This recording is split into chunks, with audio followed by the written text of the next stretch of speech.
I'm talking text line at 1-877-794-1973. That's 1-877-794-1973. If I'm in this crummy situation, let's make content out of it. The Matt Schneidman Show is brought to you by Potawatomi Sportsbook. Bet above the rest. Never go corporate. Always go local. With Hunter Baumgardt, here's Matt Schneidman on the game.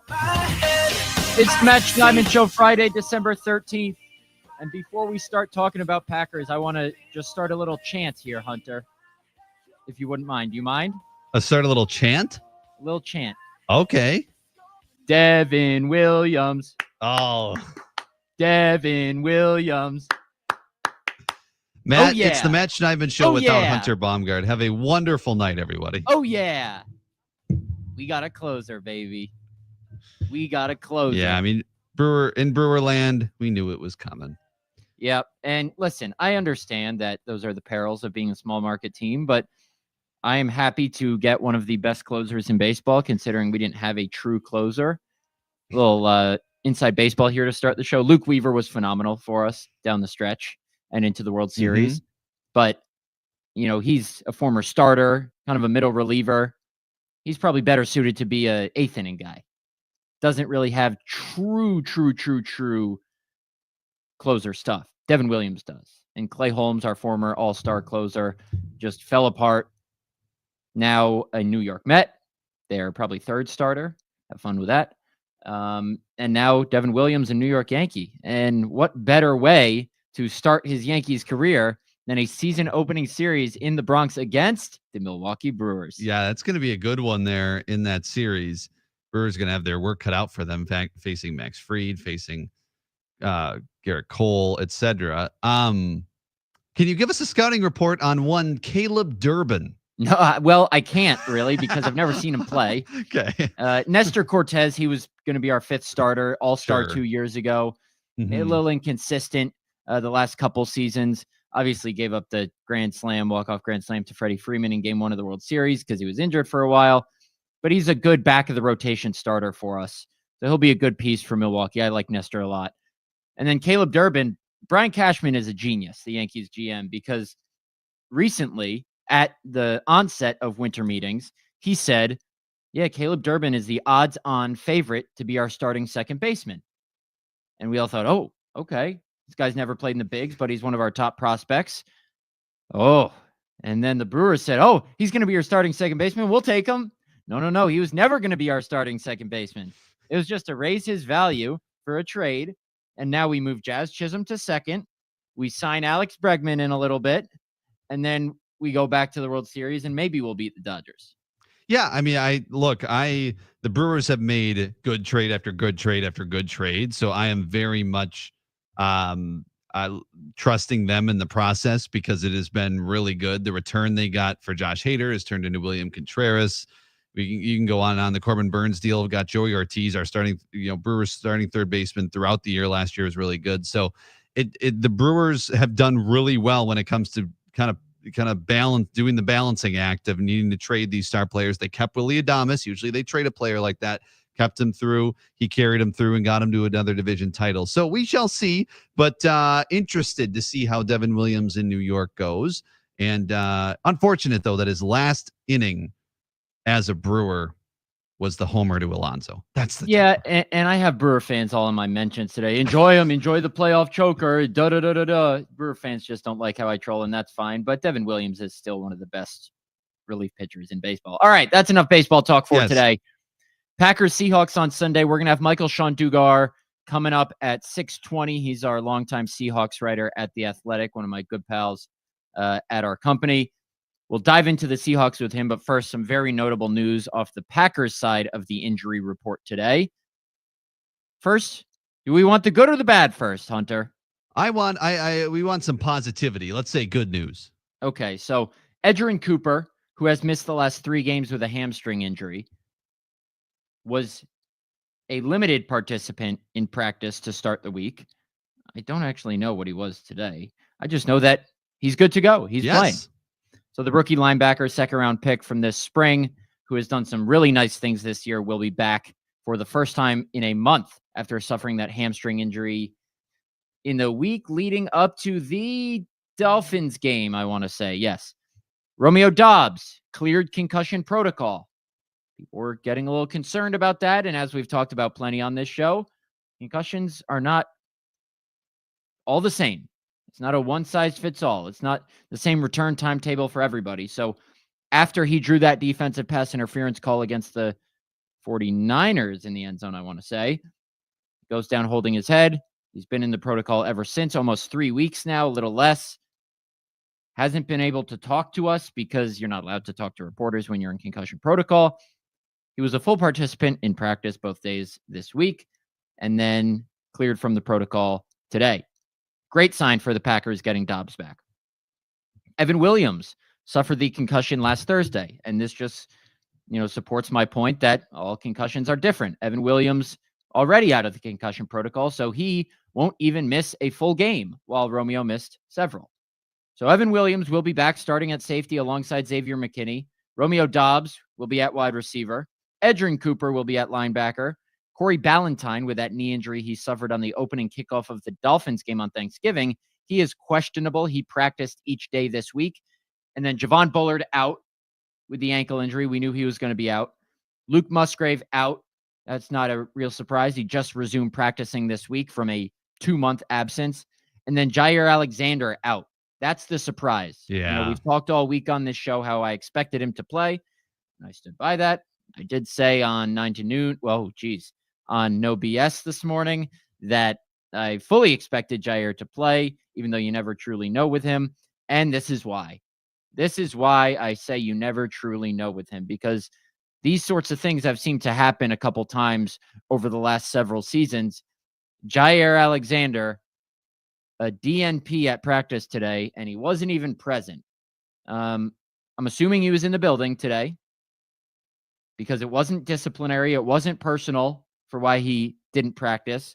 Matt LaFleur asked about it, said what he saw from Jair the last 2 days, just let him know that he wasn't ready to play, and he wanted to avoid another situation like the Packers had in the Bears game where Jair tried playing and then made the injury worse. So they're going to err on the side of caution. And oh boy, the mentions are an absolute firestorm today. Practiced in full the last 2 days. DNP today, not playing Sunday against the Seahawks. Jair told Jason Wilde yesterday that he felt there was a better chance that he was going to play this week than last week. And maybe that's still true. But Jair will not be out there, which is a huge loss against this Seattle passing game, Hunter. Yeah, it sounded like from what Matt LaFleur said that, look, there's things that we need him to do to show he can play, and he just couldn't do them. And he's just not at that level yet, which it seems when you practice, he was full participant, right? A couple of days this week, or at least Both one day. days, yes. Yeah, both days. And so when you're a full participant, you think, okay, trending towards playing. But boy, oh boy, he continues to not be able to be out there.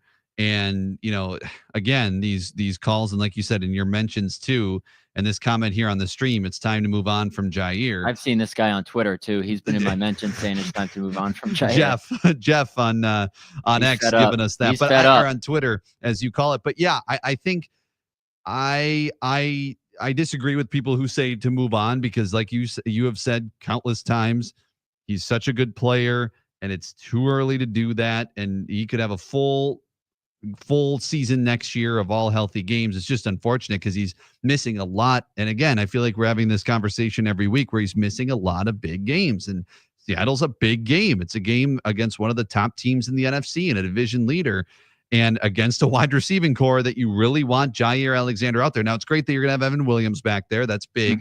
And that helps. But at the beginning of the week, when we talked about, or at least a couple days ago, when we talked about, okay, what player on the injury report do the Packers need back the most? Jair was the consensus. Yes, you said 2, 3, the zone that I remember that Jim Boeheim now ran at Syracuse, and I will never forget it. But yeah, so we knew that was the most important, and unfortunately, again, he will not play. Yeah, listen, I get where Jeff's coming from. It's just a lot of built-up frustration from Jair's inability to be on the field the last couple of years, and I get that. I still think it's not a situation where it's a lack of desire to play. It's just his body's failing him. His body is, maybe that's too strong. his body is not cooperating with him with these. Yeah. With the litany of injuries he's sustained the last couple seasons. I think that's a fair way to put it. So do you move on from him? He's still 27, still has good ball left in him. They don't have great depth at corner, not just now, but in the future. So I don't think you move on from him just to move on from him. It would save you over $7 million in cap space, sure, but some players mean more than money. And I think Jair is one of them because of what he can do when he's healthy. Now, what do the Packers do Sunday night against DK Metcalf, Jackson Smith and Jigba, Geno Smith, and one of the most prolific passing games in the NFL? Whew. In base, when they have 3 linebackers on the field, they'll go Keyshawn Nixon outside, I would imagine, and Carrington Valentine / Eric Stokes. We know Matt LaFleur said this week that they're going to continue with the rotation of Valentine and Stokes when both of them are just up for one spot. A lot of people didn't like that. A lot of people don't want Stokes anywhere near the field, but that's what the Packers are seeing. Can't quite explain why, because I too think Carrington Valentine should play over Stokes, but the Packers know a lot more than I do about these guys, so we'll trust what they have to say about them. When they're a nickel, you would think Keyshawn Nixon is going to play nickel. Now, it's a tall task to continuously switch from outside to inside. They're 2 different positions. Now, outside, you're on far more of an island. I would imagine it's harder. Inside, you probably have to read a little bit more in terms of near the line of scrimmage, but you have help in that area. Requires a great player to play both. Is Keyshawn Nixon a great player? I don't know if he's a great player, but he has proven that he can play both positions and in the same game. So he's probably going to be tasked with doing so. Again, he's very confident in his abilities, and I would say rightfully so, although some people would probably disagree with me. So in those cases, when Keyshawn's inside at nickel, it would be Eric Stokes and Carrington Valentine on the outside. Your deep safeties, regardless, are Evan Williams and Xavier McKinney. Those are your 2 deep safeties when everybody's healthy. So that's a good sign for the Packers, but still they will be slightly depleted with no Jair Alexander and no Javon Bullard, obviously. That's not the headline because we expected that, because Matt LaFleur announced him as week to week earlier this week. So you're without your starting nickel. And if you had Javon Bullard, you would allow Keyshawn Nixon to just focus on playing outside corner. And then you would have your pick of Eric Stokes or Carrington Valentine at the other outside spot. But Packers are down 2 starting DBs, like I said, against one of the more accurate passers in the NFL, one of the better passing offenses in the NFL, at least more prolific. As we've said, Seahawks 3rd in the NFL in passing yards per game. Should be a tough test. So this is why I'm sticking with my prediction of Seahawks 30, Packers 27 for Sunday night. Yeah, the folks at Fond du Lac's Buffalo Wild Wings last night did not enjoy that prediction, unfortunately. Was I actually getting booed? Yeah, there were a couple people that were saying boo Schneidman. Okay, fair enough. That were in the crowd. So, you know what? Hey, if you're going to pick against the Pack, people in Wisconsin don't love that. And I'm sure you've learned that. But you're doing your journalistic duty. I'm not a homer. Exactly. You're predicting what you think will happen. And I work at a station with Packer fans, and that's okay. There's nothing wrong with that. No. It doesn't make people any worse at their job. But I feel what I bring is objectivity, and I didn't grow up a Packer fan. I've never been a Packer fan, and people don't like that. People still don't understand that. But in order to do... And listen, I've said this before. There are plenty of people out there who are Packer fans who put out great content. Aaron Nagler, Andy Herman, they put out great content about the Packers, and there's something for everybody. But for my job, I think being objective and being neutral and not having a rooting interest because I'm a fan of one team is important. So I'm going to give you an objective prediction. And I picked the Packers to beat the Lions last week. I was wrong. And guess what? I could very well be wrong again. Would I be shocked? I was trying to figure out if I should use shocked or surprised there. Would I be shocked if the Packers beat the Seahawks? Absolutely not. Mm-hmm. I predicted 30-27. Boo me all you want, Fond du Lac Buffalo Wild Wings. Well, I think the consensus, and when we were going around the table for predictions last night, most of them were pretty close. And I think this is going to be a close game. I think this is going to be a game where this is going to probably be back and forth. Now, will it be where the Lions game or the last team to have the ball is going to win the game? I don't know. I don't know if it's going to be a shootout in the 30s. You said 30-27, right? Mm-hmm. So, I mean, it's I feel like that's the top, maybe a little more defensive game. But look, Geno Smith's playing well. That offense has a lot of weapons, as we talked about. So there is no reason why it couldn't be a little high scoring. But you just feel like maybe it's a little rain in Seattle and the loud and the crowd. I see a little more of a defensive battle, possibly in the low to mid 20s, scoring wise. But we'll see. This is another big test for the Packers. When you look at their wins this year, and we were discussing this a little bit yesterday, before I believe the football feast, but their signature win. They beat Seattle on Sunday night. Would that be their signature win of the season? I think so, yeah. Yeah. For a number of reasons, which we can get into later in the show. Yes. At the Potawatomi Sportsbook, Packers are still 2.5-point favorites. Okay. That Jair Alexander news didn't change much. On the other side of this break, we're going to have Michael Sean Dugar, our exemplary Seahawks beat writer from The Athletic, dive into the opponent, which I don't think we've done this season on the show. We did it a bunch last year. I'm slacking this year. So looking forward to having my good friend Michael Sean on. That'll be right after the break. Stick with us. It's the Matt Schneidman Show right here on The Game. I miss your touch on nights when I'm hollow. 'Tis the season of giving. Ho, ho, ho! At your nearby Milwaukee Metro region, Hunis Auto Group dealerships. Hunis is the area's #1 rated car, truck, SUV, and EV holiday headquarters.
Did you know Discover automatically doubles all the cash back you've earned at the end of your first year? Oh, really? That's great. Seriously, did you know Discover automatically doubles all the cash back you earned at the end of your first year? Yeah, you just said that. Did you say I said that? Yeah, I'm cutting you off. I can't anymore? Why not? Your match. Discover cashback match. See terms at discover.com/credit card. You've got Pep. What's not this like growing things? I do not. I think I need to lay down for a minute. You overdid it on the family favorites, and now your son's throwing a Yuletide tantrum. Undo it. Go baseball. When you have the heart in the chest, Go tools provide fast 5-second relief so you can get back to the feast and the festivities. who's ready for some games? When you overdo it, undo it with Pepco. Use as directed. Keep out of reach of children. 97.3 The Game.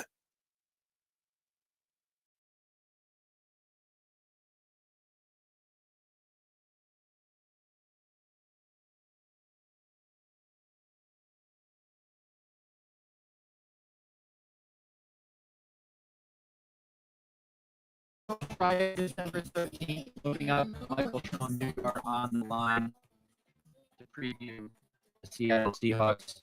First, let Iron Jock take the stress out of your holiday shopping. Now through December 29th, when you buy $75 or more, take 40% off your entire order with promo code HOLIDAY40. Holiday, you know how to spell that, 40. Now's your chance to get the best performance apparel at the best price, 40% off through December 29th. Go to ironjock.com for details. That's ironjoc.com. I believe we are loading Michael Sean on the line now as Hunter Baumgardt works the telephone lines. And my good bud, we got Michael Sean Dugar on the line now. I think it's his second appearance on the show. Our longtime Seahawks writer at The Athletic. He does a great job. Thanks for joining us. And let me start with this.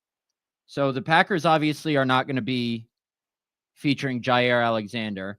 Seahawks likely not going to play Kenneth Walker. He is doubtful.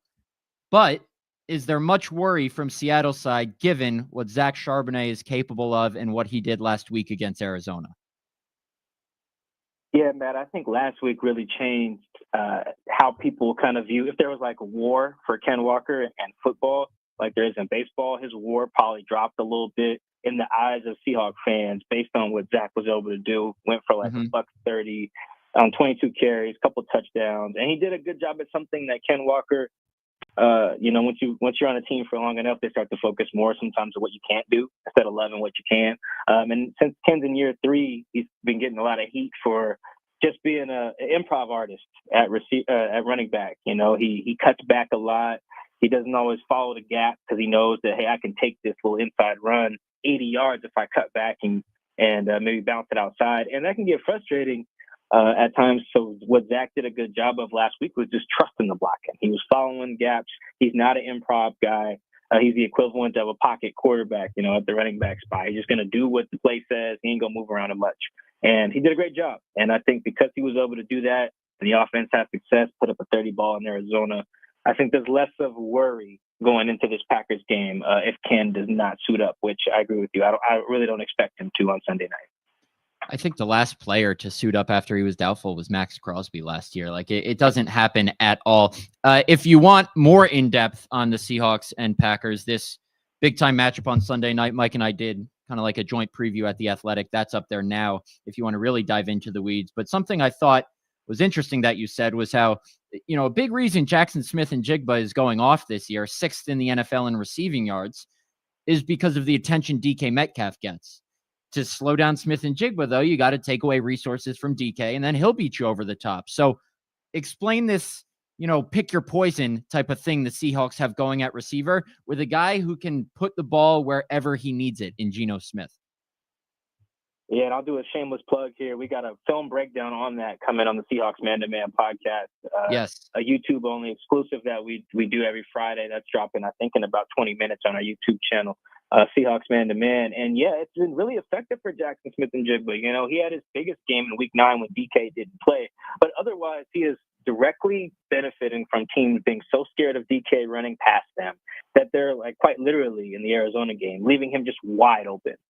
They're rotating safeties over there. They're taking away his out routes by having the safety buzz underneath and have the corner stay on top. They're bracketing him. They're just putting all their good players on DK's side of the field. And what the Seahawks have done a good job of is putting basically everyone else on the other side. If you're going to put your star safety and one of your corners there and bracket DK, well, you can't. All other corner guys can't be that good. So we'll just have Jackson against them, whether it's your linebackers. Jackson scored on a safety last week in one-on-one coverage. Jackson's he's a nightmare. He's a first-round pick for a reason in that 2023 draft class. So, yeah, like you said, pick your poison. If you want to dedicate those resources to DK, he has shown the selflessness to just run dummy routes, and Geno has shown the patience to just go elsewhere with the ball, which can be frustrating at times. You want to feed a wide receiver one. But Geno has shown that, okay, it's fine. If you leave him open, if you leave Jackson open, I'm going to throw it. You leave Tyler Lockett open, I'm going to throw it. You leave Noah Fant open, I'm going to throw it. Does that suck for DK and people who have DK in their fantasy league? Like I do? Yes, it does. But like you do. Yeah, selfishly. But yeah, I think that's the pick your poison part of this offense right now. If you dedicate too much to stopping Jackson or overcompensate one way or the other, Geno has showed the patience and the willingness to just spread the ball around, which has been really helpful for them in the last 4 weeks. Matt LaFleur was very complimentary of Geno Smith this week and how he's revived his career. And this is not new. It's been going on for a couple of years now. But did it surprise people out in Seattle how he's gone from maybe thought of as a bridge quarterback to, is it fair to say he's the franchise guy right now? I know he's not, a recent draft pick. He obviously flamed out with the Jets, got socked in the face, but he is Seattle's franchise guy right now. Is it a possibility that the Seahawks are thinking of drafting their next quarterback soon, or is Geno that established because of what he's done the last couple of years that he's set in stone there? Yeah, he's just performed so well, over the last few years that, I think that the front office should try to roll with him. That doesn't mean that you don't draft a guy. When they had the 5th pick that they ultimately used on Devin Witherspoon, they visited all 4 of the top guys, Will Levis, Anthony Richardson, CJ, Bryce. They were at all their pro days. They put them all on the whiteboard and they had them draw plays and stuff. They did the whole thing, ultimately took a corner. But they were seriously considering drafting a quarterback, and that's right after paying Geno. That's because you just need a guy. Everyone's planning for the future. You saw the Packers do it when they took Love, in 2020. So the Seahawks are not opposed to planning for the future because Geno's in his mid-30s. But just from talent, oh yeah, no, it's been a little surprising that he's become the guy. I actually have a tweet bookmarked. In 2022, I was talking to Pete Carroll at the owners' meetings in March, and he said if we sign Geno back, because they hadn't yet, he's going to be in the lead over Drew Lock for the guy to replace Russ. And the replies are just as you would think. They're like, Pete's over the hill. Get this old man out of here. He doesn't know ball. We're cooked. Yada, yada, yada. And you can I was going to quote tweet it later. Maybe I'll do it if they make the playoffs. But it just shows how surprising it has been to see Geno not just be, a decent quarterback, like some of these bridge guys are. He's legitimately one of the most accurate guys. His completion percentage speaks to that. He chases the big play quite a bit. You and I talked about that on my Seahawks Man to Man podcast. Jordan Love does the same thing. They trust so much in their arm that their aggressiveness is what makes them special. And Geno and Jordan both have that trait. And so, yeah, I think he should be the guy for at least the next few years, particularly if he can get them back to the playoffs, which it looks like he will be able to, especially if they win on Sunday night. Yeah, it was interesting. Jeff Hafley, the Packers' first-year defensive coordinator, mentioned in our weekly meeting with him that the Seahawks like to beat you over the top, or at least try to beat you over the top. And that's not something teams have tried to do to the Packers since Xavier McKinney really started the season with an interception in the first 5 games. The Packers like to keep things in front to prevent the big play, but I also think teams are hesitant to try the Packers deep because McKinney is a great center fielder and he reads balls well, breaks on it incredibly quickly. And, it's kind of a pick your poison there too. Do you take the easy stuff underneath and try to move the ball, or do you get maybe a little impatient and then try the Packers deep and risk getting picked off by someone who's arguably the best safety in the league? It'll be interesting to see how the Seahawks attack it. Another thing you mentioned is how shaky the Seahawks offensive line can be. I'm reading True Media right now, 27th in pressure rate allowed, 21st in sack rate allowed. Geno's good under pressure. He's good, obviously, with a clean pocket, and he can be accurate. But I think one of the biggest weaknesses for the Packers this year has been their inconsistent pass rush. Rashawn Gary, Lucas Van Ness, their first rounder last year, just haven't been good enough on a consistent basis. Could this be a get-right game for them, considering seemingly how you feel about Seattle's offensive line? Yeah, Matt, it was just so bad earlier in the year, man. It was almost reminiscent of Mahomes in the Super Bowl. He lost. It was just like, just has no shot. They couldn't run the ball. They couldn't really pass the ball really efficiently like they wanted to because Geno was just getting cooked back there. They signed Jason Peters again to their practice squad. And Jason Peters like 75 right now.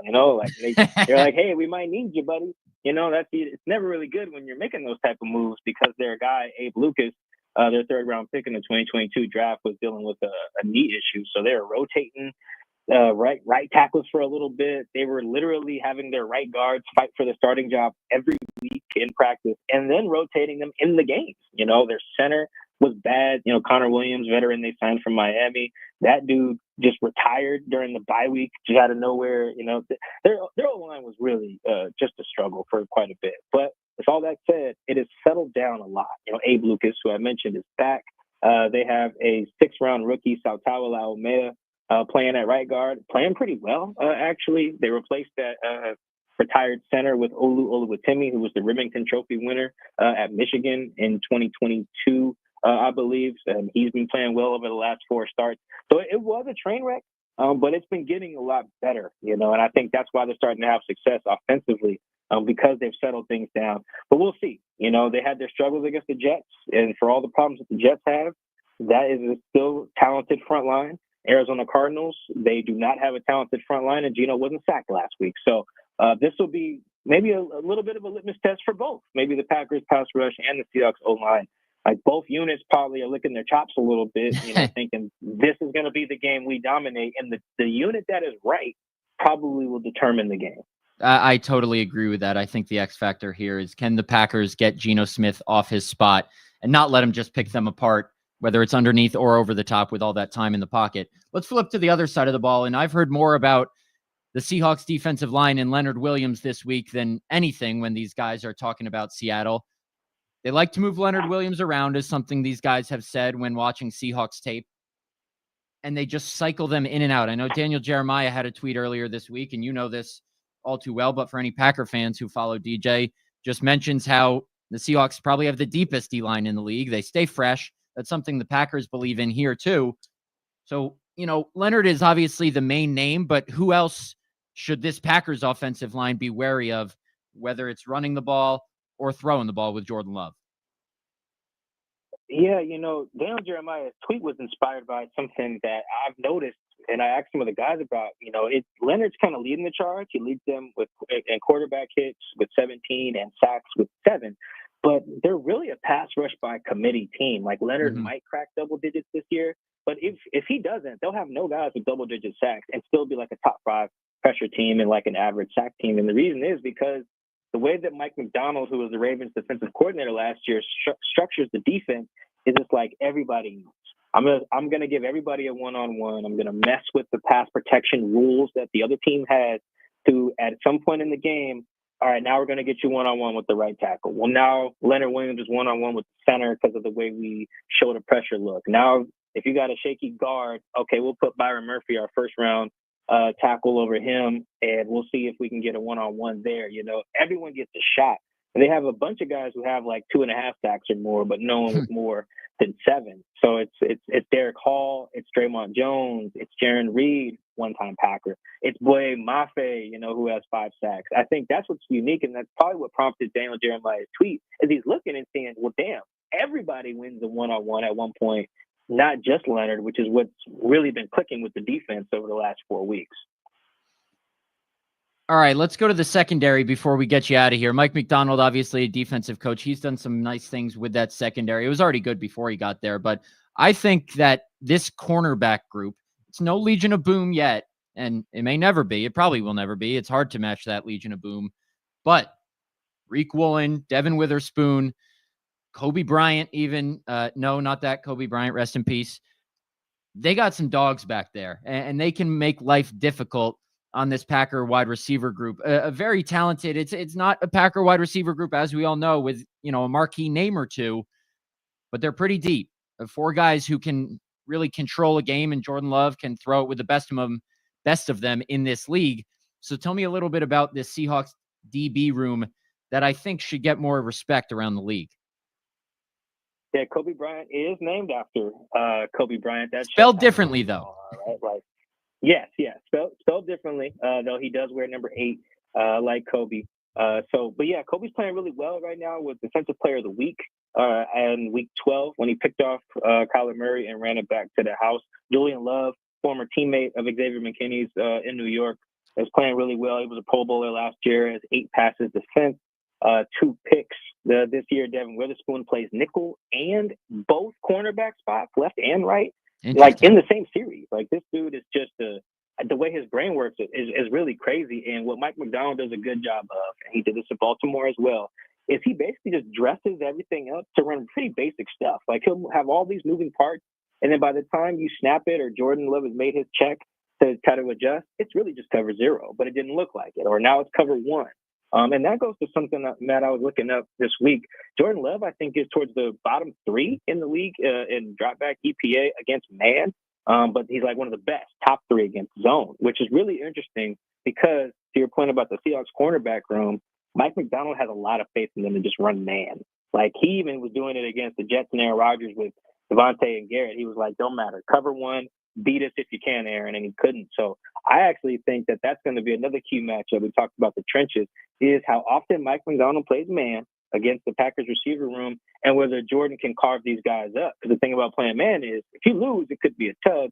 You win, it could be a pick or, a 3 and out or something. So the cornerback room, Reek Willen, Devin Witherspoon, Josh Jobe, and their safeties, they're all playing really well. Play a lot of man, a lot of cover one. If the Packers can win those matchups, which they will get on third downs and in the red zone and in 2 minutes, they'll probably win the game. If not, then it could get ugly for the road team, I think, with that matchup.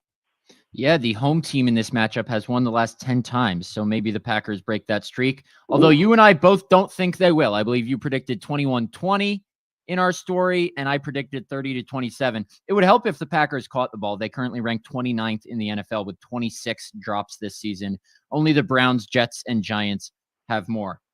Mike, awesome stuff. Look forward to seeing you on Sunday.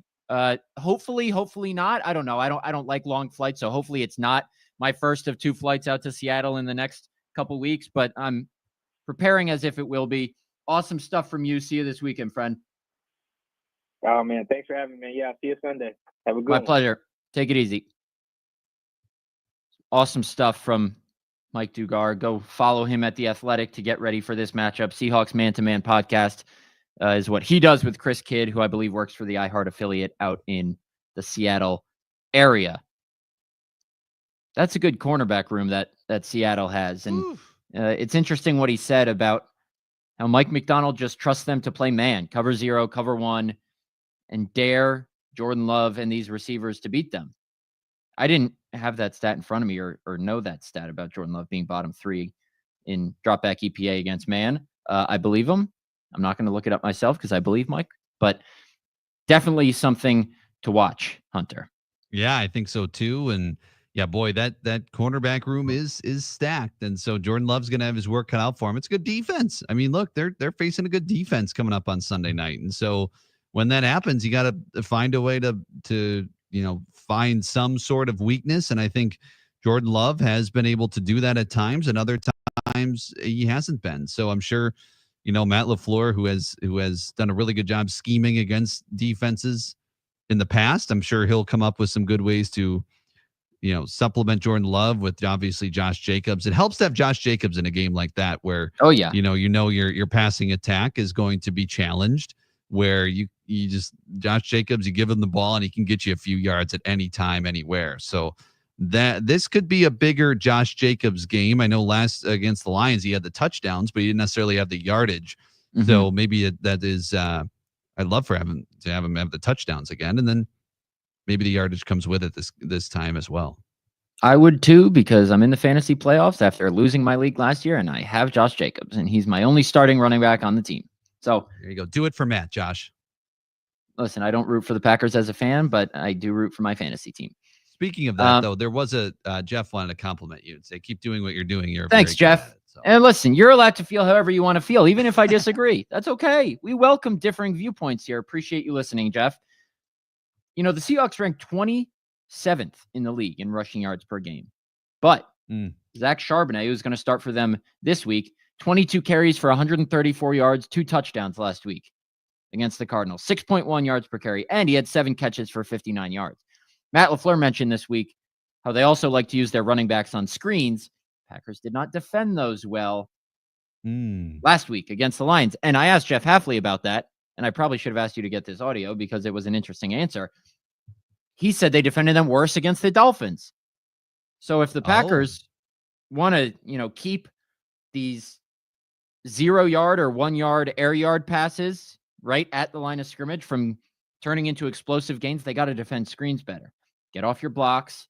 It was interesting. Hafley was talking about when you're a DB or a linebacker or a safety, and a much bigger offensive lineman is climbing to the second level to try and block you on a screen pass with the ball carrier behind him, sometimes you don't go for the tackle yourself. Like if the Seahawks left tackle is 10 yards downfield trying to block Xavier McKinney, it may not be Xavier McKinney's job to tackle the ball carrier, but if Xavier McKinney can force the ball carrier into another teammate, force him to your help, that's just as good. Because you can't just run through a guy who's twice your size.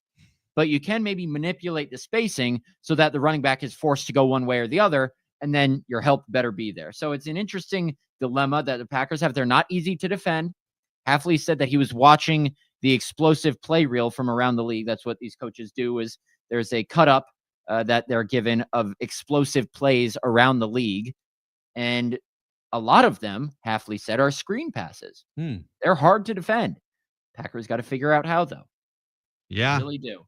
They do. That's going to be one of the many challenges against a good offense, and an offense that you think a Geno Smith-led offense, and you think, oh, okay, well they're beatable, right? But they got so many weapons, and Geno Smith's playing well. When you have a quarterback that's playing well with a lot of good weapons around him, dangerous. Danger. You know who else is dangerous? Who? Devin Williams. Oh. Devin Williams. Oh, this is rough. Okay, 14 All right, more let's minutes. get to one more break here on the Matt Schneidman Show. We'll wrap up our Packers-Seahawks preview and send you into the weekend. And if you're going out to Seattle, have a safe flight. I'll be heading out there tomorrow afternoon, getting in tomorrow night. Looking forward to that. And I hope you're looking forward to the game as well. You can follow our coverage on the game, follow my coverage on The Athletic. Until then, we got a couple more minutes for you on this fine Friday. Stick with us. It's the Matt Schneidman Show on the game.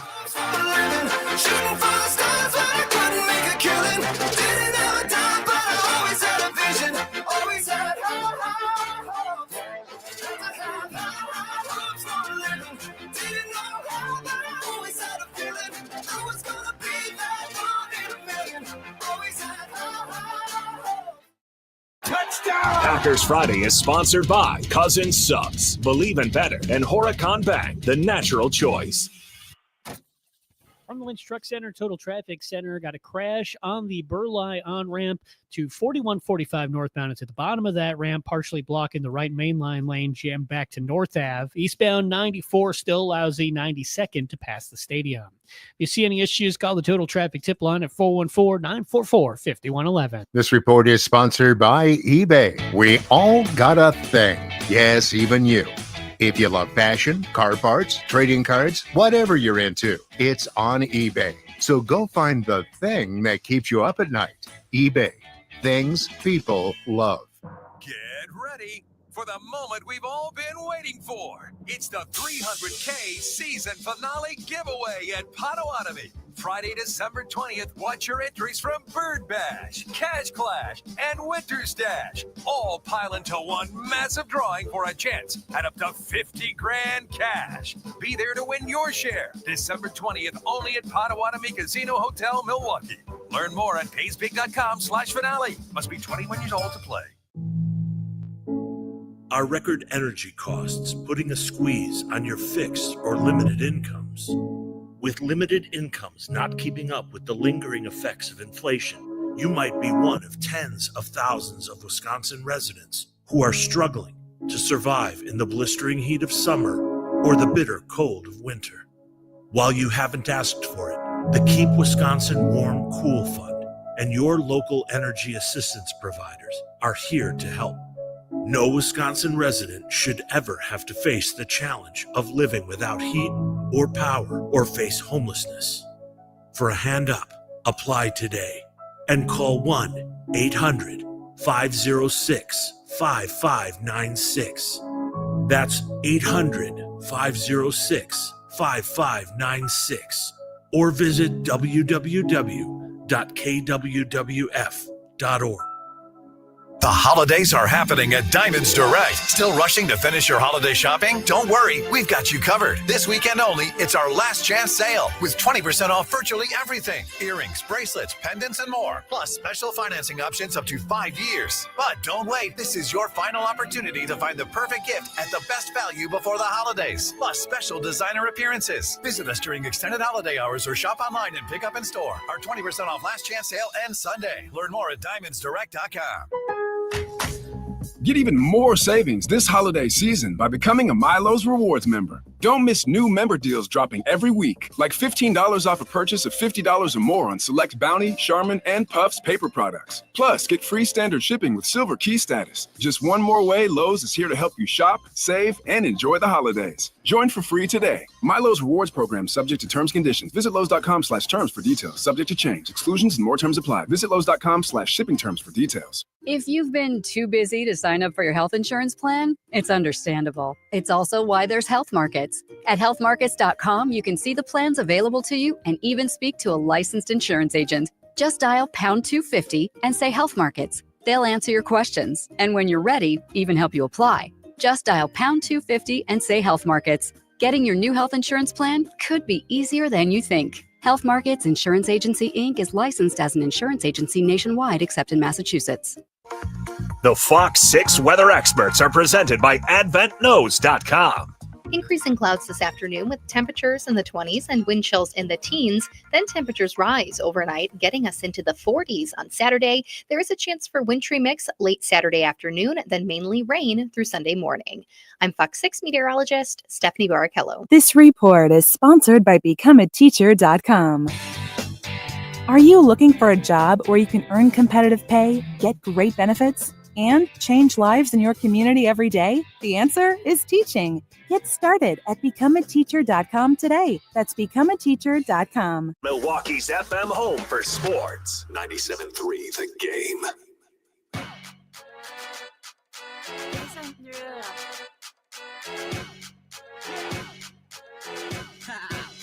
Get jazzy on. Wrapping up Packers Seahawks preview right here on the Matt Schneidman Show. It's Hunter Baumgardt and myself. And Hunter just asked me a question off air that I did not answer because I wanted to save my answer for on air. Yeah, I'm waiting. I'm very interested to hear your answer to my question. And the question was? It was, do you enjoy the travel part of your job? You know, you go to 8 to 9 places a year, not counting the preseason, maybe, 10 total. But it's not like, baseball, maybe you're traveling all week, right? You got a 2-game road trip and you're in Boston, then New York or something like that. And then you come back to Milwaukee or whatnot. But how do you like to travel at your job? Well, do I like flying on planes specifically? I'm not claustrophobic or scared of flying. Mm-hmm. It's just not that enjoyable. Yeah. It's about what's on the other side of the flight. I love covering games. I love covering big games. This Sunday night is a big one. Mm-hmm. It's an important one. So I'm looking forward to going to Seattle. I'm not a big, okay, you're in the city, do everything the city has to offer kind of guy. Mm-hmm. I just get in late, go to my hotel, wake up, go to the stadium, maybe hit the hotel gym, and get out first thing Monday morning. So I should probably cherish these cities a little bit more. So do I like traveling? Yes. Do I love it? No. But I'm very grateful that my company sends me on these road trips that I don't have to pay for. And it beats, we were actually talking about this today in the media auditorium, the baseball or basketball travel schedule where you could be in 2-3 different cities in a week. Mm-hmm. I don't know if I could handle all that travel. Yeah, it's a lot. The worst part about travel is the Monday mornings, though, because Matt LaFleur talks the day after at 2 or 3 p.m. back in Green Bay. And, I used to make it a priority for myself to get on the first flight out of town. So 6 a.m. flight out of Denver or 7 a.m. flight out of Buffalo to get back to Green Bay in time for Matt LaFleur's day after presser. And I said, you know what? That just screws up my whole week because I'm constantly playing catch up on sleep. So I said, you know what? I'm going to cut myself some slack. Maybe, take some later flights. Well, then I got a radio show and I have to get back by 6 p.m. on Monday to do my radio show. So I can't really dilly-dally around, and that's why I'm on a 6 a.m. flight out of Seattle to get back to Appleton by 3:30. Oh, boy. That's the only flight that would get me back in time. Do you have where are you going, or what cities are you stopping in? Minneapolis. Just Okay. I'm connecting in Minneapolis both ways. Okay. There is a direct flight from Seattle to Green Bay, but that is not the one I'm taking. I also have to buy these. I purchase these flights myself, but I have to, meaning through my company's travel app, but I choose what times I fly, but I have to do it within the company policy, within the budget restrictions, if you will. Ah, gotcha. I mean, that would make sense. Now, when it comes to different stadiums, yes, are there love some that where it's hard to find where the press box is, or directions? Or are most teams pretty good about giving you where directions are? Most teams are pretty good. You know, the Miami Dolphins stadium is a little bit harder because the post-game interview room, you have to go outside and walk, halfway around the stadium to find it. I'm exaggerating a little bit, but some stadiums like the Lions, it's a little bit of a hassle to get up to the press box, but once you get downstairs, it's nice and easy. I keep a list in my phone of all the NFL stadiums I've been to. There's only 4 that I haven't been. Okay. 2 of them are Indy and Houston, but I've been to the Indy Stadium for the Combine. I've been inside it for the Combine. Okay. And I've been inside the Texans Stadium when I was covering Syracuse men's basketball, and they were in the Final Four at NRG Stadium in 2016. So I've been inside those. The 2 that I have not been inside, and there are only 2, New England and New Orleans. So New England won't happen this year. New Orleans will happen if the Packers make the Super Bowl, because the Super Bowl's in New Orleans. Yes. So were you not covering the Packers yet when the Rodgers and the team went there? What was that, in 20? Well, that was COVID year, so we weren't traveling. Oh, yeah. Yeah, that was 2020 week 3, the Allen Lazard game when Devontae Adams was hurt, and we did not go. We did not travel. They were also supposed to play, well, they did play the Saints in week 1 of the 2021 season. It was supposed to happen in New Orleans, but a hurricane forced the Saints to Jacksonville. Okay. So the Packers have played at the Saints technically as the road team twice, but neither time have I been there for different reasons. So I enjoy these different stadiums, except Soldier Field. That one is god awful. I normally judge stadiums based on their press box food, how much space is in the press box for us to sit. Like the Bears Stadium is so crammed in terms of the press box. It's just no room for seating. Stadiums like the 49ers, the Cowboys, they have great food, great spacious press box. And another important thing is the view. The Ravens and Titans are the prime views. 50-yard line, down low. The Chiefs, Lambeau too, you're up on the 7th floor. You can see stuff, but it's hard to see stuff. Yeah. And then stadiums like the Commanders and the Vikings, you're in the corner of an end zone, which makes it difficult. Yeah. But I do like these open air press boxes where you feel like you're part of the game and part of the crowd, like in Minnesota and Detroit. So that is my stadium rundown. Thanks for listening to the Matt Schneidman Show. Yeah, it's interesting. No, I'm kidding. Yeah, right. The Soldier Field's the only one that I've been to on the road. The worst. So, yeah. So, I mean, when you compare Green Bay, to Chicago, and Green Bay, I absolutely love covering games at Lambeau too. But it, especially compared to Chicago, that is the space is very limited. That was something I was like, okay, not much space there to cover a game. But there are press boxes like that in all sports as well. The absolute worst press box is Chicago. Washington, the space there is fine, but the view is terrible. I could go on and on about press boxes, things that people don't care about. But I have been to Seattle Stadium once for a Raiders preseason game. I don't really recall what the press box or the press box food is like. Looking forward to seeing that. Heard they have a Starbucks barista in the press box. Because Starbucks obviously founded in Seattle. So I'm not a coffee drinker, but I'm looking forward to seeing that. Yeah, absolutely. You give yourself a vanilla bean scone. They have great vanilla bean scones at Starbucks. I'm also not a coffee drinker, but I'm a Starbucks fan. Okay. The strawberry acai refresher. Anyway, this is acai. Did you really just say acai? Is that really how you pronounce it? ACAI. Do you know know how that word is pronounced, Hunter? I do now. So you say it's an acai bowl. Yeah, nobody's ever corrected me on that. That word is pronounced acai. Okay. We have 1 minute left in the show, and I can't. I mean, I'll be honest. I once thought that too, but I'm here to correct you. Are you looking it up? Hunter is away from the microphone. I think he is looking it up. I'm right. I know I'm right. Acai. Yep. See, told you. Anyway. What a week. Appreciate everyone for listening on this fine Friday. Be safe this weekend. Enjoy the weekend. Huge one coming up. You know where to find all your coverage. Wayne and Larry right here on game day. For Hunter, I'm Matt. We'll talk to you Monday.